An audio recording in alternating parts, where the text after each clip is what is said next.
This channel does not promote any violent, harmful, or illegal activities. All content provided by this channel is meant for an educational purpose only. MDH chana masala এখন ছোলা হোক বা বরবটি দানা, সাদা চানা হোক বা কালো, সব রান্নাই হবে অসাধারণ। নিশ্চয়ই আকরা সন্তোষপুরের সেই ছবিটা আপনাদেরকে মনে আছে, যেখানে আমরা দেখেছিলাম এক নাবালককে একটা কারখানার মধ্যে উল্টো করে ঝুলিয়ে বিদ্যুতের শক দেওয়া হচ্ছে। একটা গোটা মাস পেরিয়ে গেছে, কিন্তু এখনো খোঁজ মেলেনি ওই নাবালকের।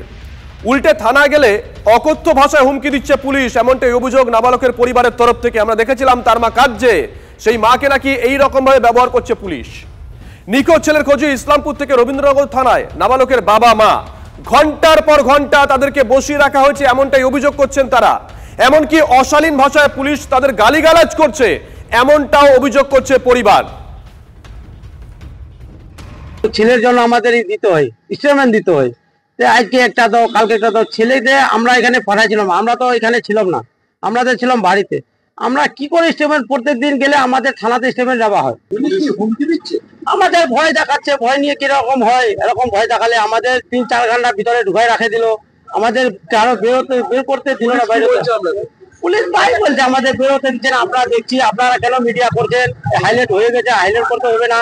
আমাকে বলছে তুমি 14 বছর ছেলেকে কেন পড়াচ্ছিলেন, কেসের জন্য বলছিল, কেস করবো আপনার, তুমি কেন বাচ্চা ছেলেকে পড়াচ্ছিলে মানে বলছে ওরা। আমি দেখছি ধমকি করলে কি দিচ্ছে, ও এমনি গরমটা আছে কেমন মানে আমাদের রেগে যাচ্ছে, বলছে তোরা 14 বছর কেন পাঠিয়েছিস, তোরা পাঠিয়েছিস ছেলেটাকে, ওদের বাচ্চা ছেলে, তোরা পাঠিয়েছিস, তোদের কেস হতে পারে, তোরা কেন পাঠালি, তোরা কেসের ভয় দেখাচ্ছে, কাশিবাবু বলছে। আর এবার নজর রাখতে হচ্ছে রাজনীতির খবরই বলতে পারেন। ভবানীপুর থেকে শুরু হয়েছে দীঘা জগন্নাথ মন্দিরের প্রসাদ বিলি। তৃণমূলের পিছিয়ে পড়া ওয়ার্ড 70 নম্বর ওয়ার্ড, আর সেখান থেকেই প্রসাদ বিলি শুরু হয়েছে। নিশ্চয়ই মনে আছে আপনাদের, শেষ বিধানসভা নির্বাচন এবং লোকসভা নির্বাচন, এই দুটো নির্বাচনেই এই ওয়ার্ডে পিছিয়ে ছিল তৃণমূল কংগ্রেস। দীঘার জগন্নাথ মন্দিরের প্রসাদ পৌঁছে দিতে হবে বাড়ি বাড়ি। রাজ্যের মুখ্যমন্ত্রী মমতা বন্দ্যোপাধ্যায় নির্দেশ দিয়েছেন জনপ্রতিনিধিদের, এমনকি দলের ব্লক সভাপতি থেকে দলের ঊর্ধ্বতন নেতাদেরও। সেই মতো কলকাতা 70 নম্বর ওয়ার্ডের ভবানীপুরে নর্দার্ন পার্ক এলাকার কাউন্সিলর তথা মেয়র পরিষদ সদস্য অসীম বসু বাড়ি বাড়ি গিয়ে জগন্নাথ দেবের প্রসাদ বিলি করছে। রাজনীতিকরণে কোথাও যাতাকলে তৃণমূলের কাউন্সিলর বা তৃণমূল পড়ে যাচ্ছে? একদমই নয়।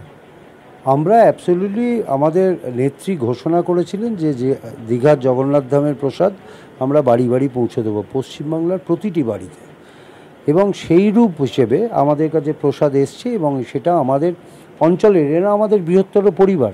কারা এখানে ধর্মের মেনুকরণ করছে, যাদের পায়ের তলায় জমি নেই তারা এই কাজ করবে, আমরা কেন করব? আমরা ধর্ম কি, উনি গুজরাটি ভাষায় কথা বলেন, আমিও ওনার সঙ্গে গুজরাটি ভাষায় কথা বলি, কিন্তু ভোট ব্যাংক, ভোটটা কিন্তু মূল লক্ষ্য নয়। প্রসাদ বিতরণ আর ভোট দুটো সম্পূর্ণ আলাদা। এটা ব্যাপার হচ্ছে মানুষের কাছে সঠিকভাবে পৌঁছানোটা। প্রসাদ বিলি আপনারা কি কোথাও মনে করেন এর মধ্যে কোথাও রাজনীতি ঢুকে রয়েছে বা এই ধরনের কিছু? আপনার প্রসাদ তপেও কেমন লাগছে সেটা যদি বলেন। ধর্ম মানে সবারই, মানে হিন্দু আছে, মুসলিম আছে, গুজরাটি আছে, মারওয়াড়ি আছে, ওর মতো ধর্ম না, এটা আছে একটু ভালোবাসা। ভালোবাসাকে কাউ মানে পলিটিক্সে নেওয়া যায় না, এ আমাদের ভালোবাসা। ঠাকুরে তো সবাই এক, যে কোনো প্রসাদ নিয়ে রাজনীতি হয় না। প্রসাদ নিয়ে রাজনীতি হয় না, প্রসাদ আলাদা জিনিস, রাজনীতি আলাদা জিনিস। ভোট অঙ্ক মানছেন না অসীম বসু, কিন্তু একটা বিষয় তো পরিষ্কার হয়ে উঠছেই, বিরোধীরা চেপে ধরতে ছাড়ছেন না, আর পাল্টা শাসক দল তাকে গুরুত্বই দিচ্ছেন না। তবে প্রসাদ বিলি চলবে, কাউন্সিলররা এবং জনপ্রতিনিধিরা যেমন আছেন তেমনই মানুষের দুয়ারে পৌঁছে যাবেন। ক্যামেরায় মাখন পাত্রের সঙ্গে সায়ন্ত ভট্টাচার্য, TV9 বাংলা, কলকাতা।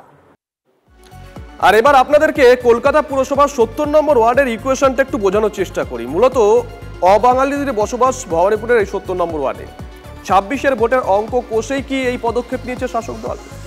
প্রসাদ বিলি নিয়ে তৃণমূল কংগ্রেসকে বিধে আক্রমণ করেছে বিজেপি। প্রসাদ বিলির মধ্যে রাজনীতি খুঁজবেন না বলছে শাসক দল। কিসের প্রসাদ? প্রসাদটা কিসের? জগন্নাথ ধামের প্রসাদ না তো ওটা।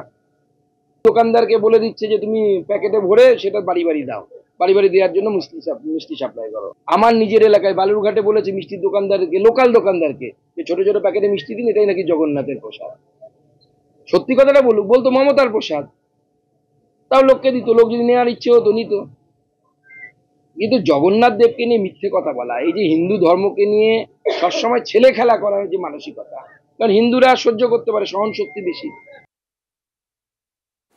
ওনারা দেখেছেন যে যখন রাম মন্দির হয়েছিল সেই প্রসাদ দেশের বাড়ি বাড়ি গেছিল, আর সেটা বিজেপি করেনি। রাম মন্দিরের যারা আয়োজক, যারা ব্যবস্থাপক, সঞ্চালক, তারা করেছিলেন, সাধারণ সমাজ করেছিল বা কিছু ধার্মিক সংস্থা করেছিলেন।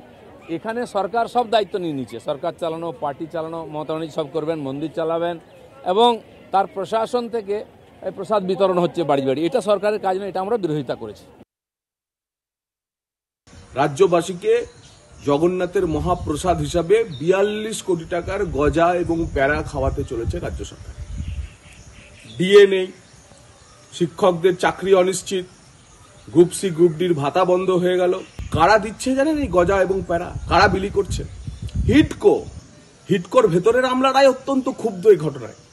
কিন্তু মাননীয় নির্দেশ, হিডকোকেই গজা প্যারা বিলির টাকা দিতে হবে। হিডকো বলুক এই 42 কোটি টাকার গজা প্যারা বিলির টাকা ম্যান্ডেট তাকে কে দিয়েছে। টোকেন অ্যাপ্রিসিয়েশন অ্যাওয়ার্ড দেওয়ার নামে গজা প্যারা বিলি তারা করতে পারে কিনা, এই অধিকার কি হিডকোর আছে? প্রয়োজনে হিডকো যদি জবাব না দেয়, সরকার যদি এর ব্যাখ্যা না দেয়, আমরা হিডকোকে আদালতে টেনে আনবো। যদি এমডিএইচ কিচেন কিং কিচেনে থাকে তো আমরা যা ইচ্ছে তৈরি করতে পারি। বেগুনের ভর্তা, আলু কপি, ভিন্ডি মশলা, আরো অনেক কিছু। MBH